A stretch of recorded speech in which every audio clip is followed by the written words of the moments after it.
Jacob Jake Hennessy spent over 2 decades as an operative for a covert government entity codenamed Nightwatch, a secret organization tasked with finding and neutralizing cryptid threats across the country.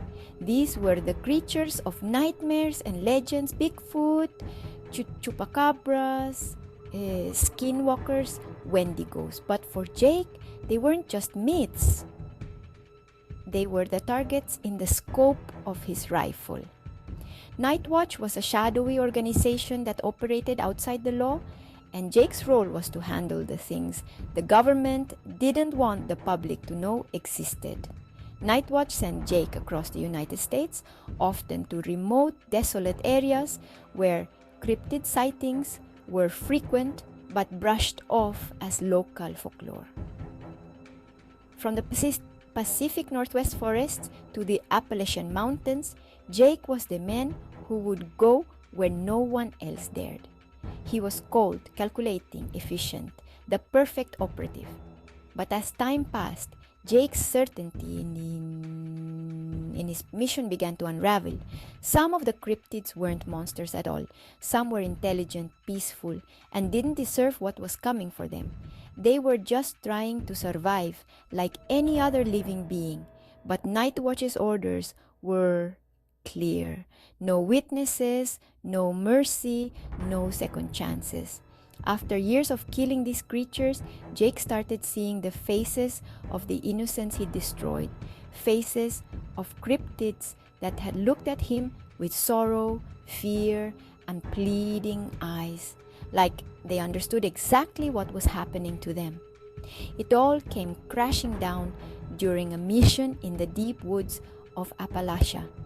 Jake had been ordered to hunt down a Mothman-like creature, one that Nightwatch claimed was responsible for instilling panic and disaster wherever it appeared. When he finally confronted the creature, it wasn't the menacing beast he expected. It was frightened, cornered, and far from hostile. Jake hesitated, something he never did, but Nightwatch didn't tolerate hesitation. The creature died that night, its red eyes dimming in the misty air, and Jake knew there was no going back from what he'd done. Now Jakey hides in plain sight in a small, forgotten town in southern Alabama. It's one of those places where time moves slowly, where people are friendly but keep to themselves, and where outsiders aren't asked too many questions. He works as a mechanic at a tiny garage, fixing up old trucks and farm equipment for locals. The rural southern heat and the swamps that creep along the outskirts of town offer him a strange sense of comfort, a kind of isolation that makes him feel less exposed. Jake chose this place because it's remote, off the grid, and far from the cities and places that would draw attention. He needs that. Nightwatch is still out there somewhere, and Jake knows they're watching. They've tried to make him disappear once already.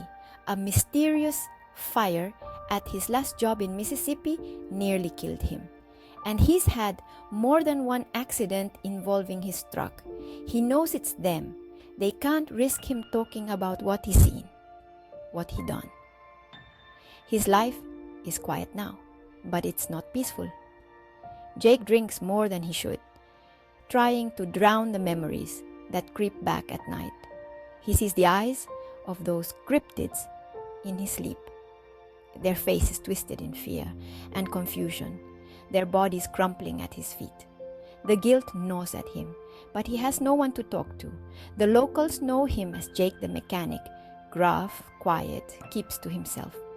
They don't know the man he really is or the blood on his hands, and he intends to keep it that way. He's learned to blend in, become part of the rhythm of small town life. People here like their privacy, and Jake is just another guy with a shady past that nobody talks about. He works, he drinks, and sometimes on long southern nights, he drives out to the swamps and listens to the cicadas. he watches the fog roll in, almost expecting to see shapes moving in the murk, things that should have died long ago. Jake can't escape his past though.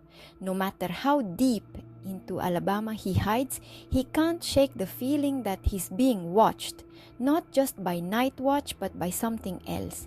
He's seen things out here in the swamps, in the woods around town, shapes that move in ways people don't, eyes that gleam in the dark.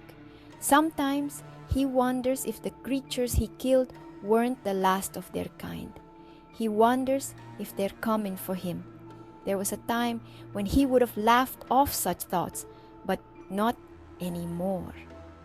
The line between reality and nightmare has blurred.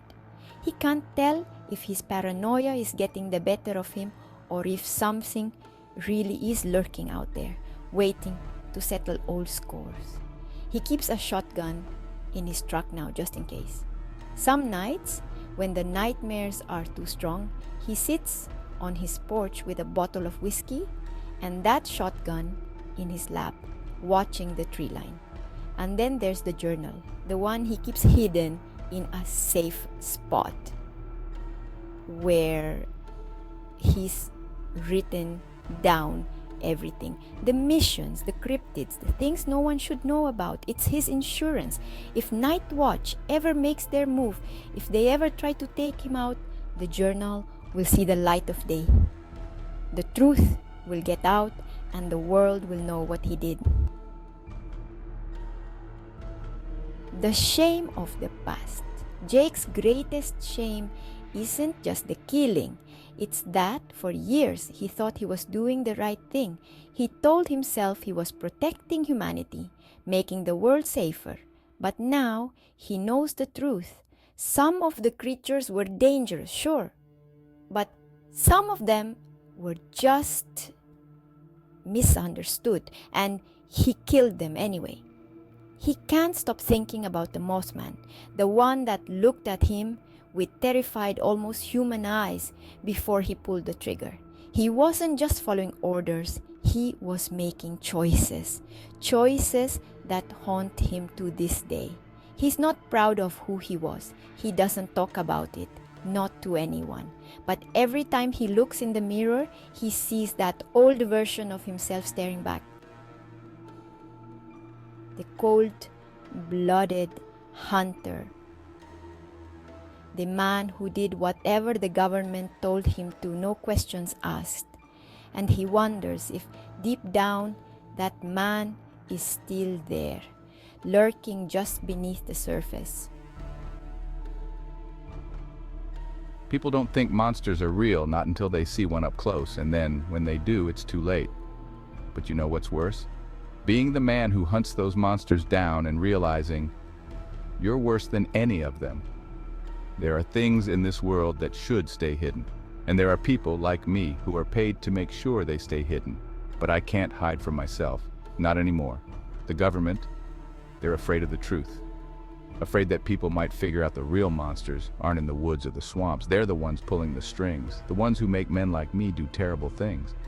I used to be a monster hunter. Now, I'm just a man trying to stay alive long enough to forget who I was. But in the dark, when the nightmares come, I don't think I ever will. Please join us for more tales from Jake's past as we uncover more secrets hidden from the truth in future episodes.